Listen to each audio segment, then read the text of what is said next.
Welcome to the mirror. Welcome to the mirror. I'm Moné Swann. Now, today I want to show you how to solve the problem of taking care of yourself when so many people depend on you and you don't know how to say no. And this is a big problem, you guys, and we all feel it, but nobody really knows how to handle it properly. I call it the Wonder Woman or Superman dilemma because there's a conversation happening privately inside of the heads of millions of people every single day that are quietly wearing them out even before they get started.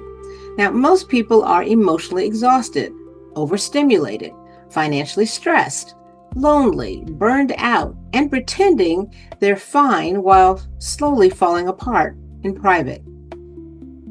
This crazy news, the crazy social media, the opinions, the influencers, and what criminals are doing are wearing everybody down.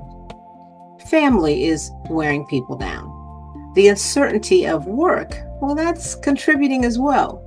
And people are trying to hold themselves together with motivational quotes and inspirational captions while standing in the kitchen at midnight eating things they know they were told not to eat, while arguing with themselves whether this is the life they even want anymore.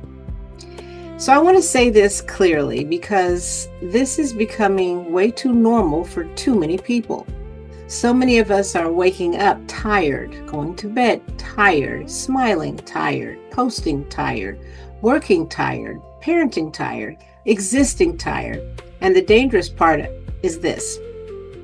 Most people around you have absolutely no idea how exhausted you are because you're still functioning. You're still answering emails, still paying bills, still helping people, still showing up, still saying, oh yeah, I'm good. Meanwhile, internally, you're thinking, how long can I keep going like this? What exactly needs to change in my life? And how do I tell the people around me that they are contributing to the problem without creating more conflict and more guilt and more emotional work for me? Okay. And that's the crux of the matter. Yes, you are exhausted. And yes, you are exhausted trying to hold up your cape that says I can handle it while navigating home, life, work, extracurricular activities, and seem like you have it all under control, knowing you need some time to pull it together before the next issue. You fear your honesty will create additional problems because you don't know how to say and you don't know what to say to come off that pedestal that you created for yourself. So you can't say, hey, you're draining me, or I need support, or I can't continue carrying everybody emotionally without feeling selfish, without offending people, without creating tension at home or at work or in friendships or even within yourself. And this topic actually came out of one of our coaching sessions. And I realized this is not just one person's struggle. Many of my overachievers are struggling with this right now. Seniors who are carrying families emotionally while pretending they're okay.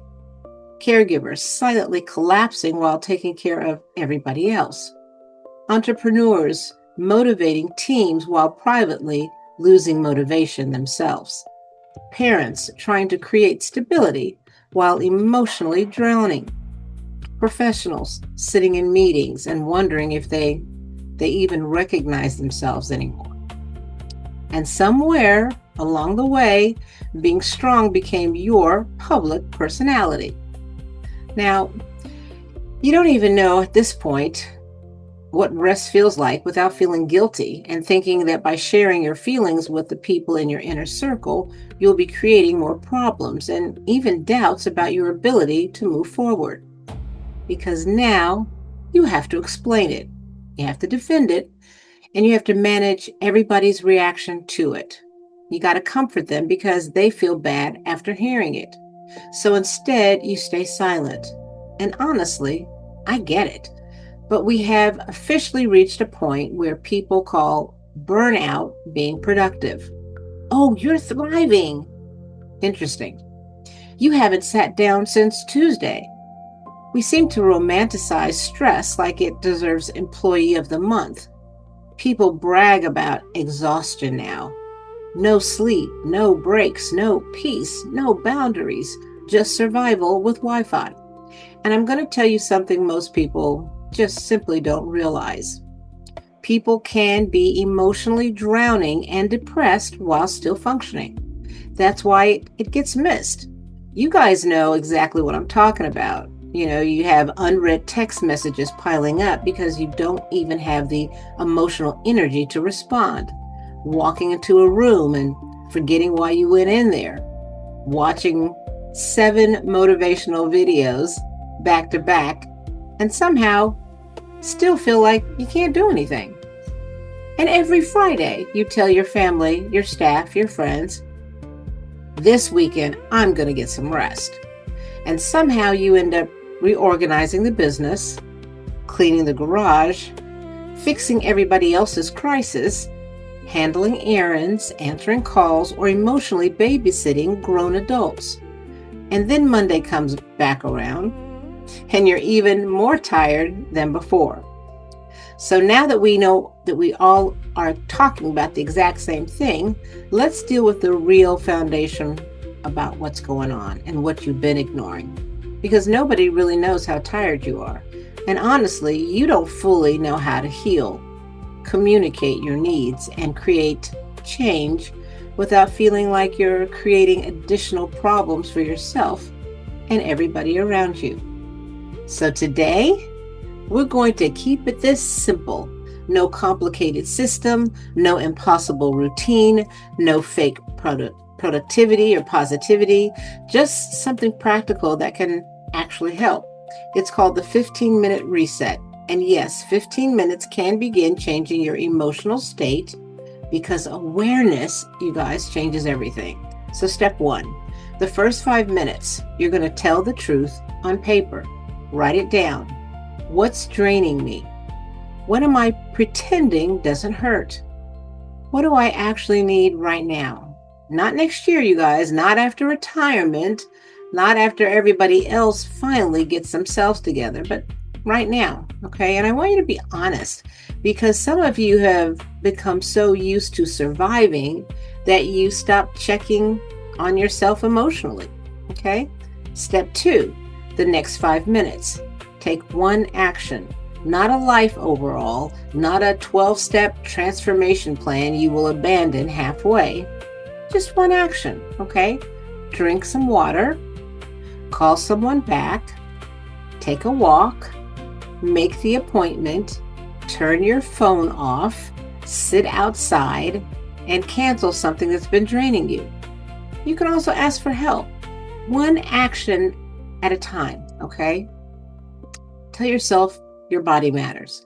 Now, the last 5 minutes, simple. Be still, no television, no scrolling, no noise, no trying to fix your entire life before bedtime.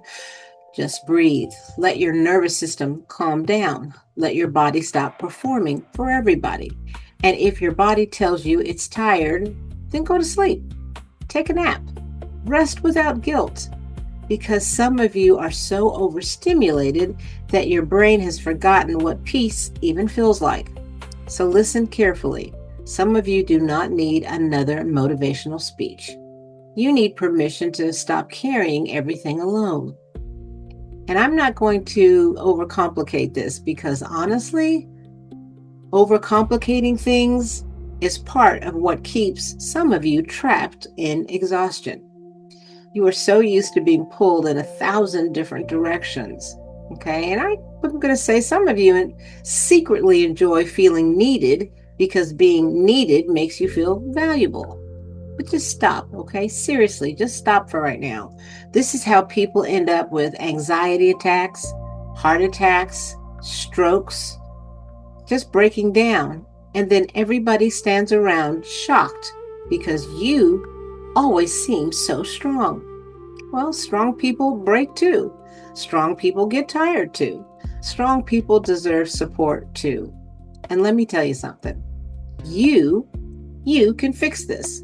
Notice I said can Not maybe, not some days, but you can. Because healing does not always begin with a giant life change. Sometimes healing starts the moment you finally become honest about how tired you really are. You can survive exhaustion for a long time, but eventually your mind, your body, and your spirit sends you the bill. So try these 3 steps, the 15-minute reset, and let me know how they made you feel. Because at the end of the day, remember this: without you, life will continue moving. Your efforts may be appreciated, but eventually someone else will continue the work in your place. So do what you can. Protect your energy, protect your health, protect your peace, and protect your life. And if you want to know whether you've been ignoring yourself too long, simply look in the mirror. And that is exactly why we do this. This is The Mirror, and I'm Moné Swann. Did this episode resonate with you? And maybe in your personal life or your professional life? Let me know in the comments. And if there's a topic you would like for me to discuss, let me know that also in the comments as well. You can reach me by going to moneswann.life or by calling 833-300-4968 to become part of one of our groups or for a one-on-one coaching session with me today. Thanks for joining us. I'll see you next time.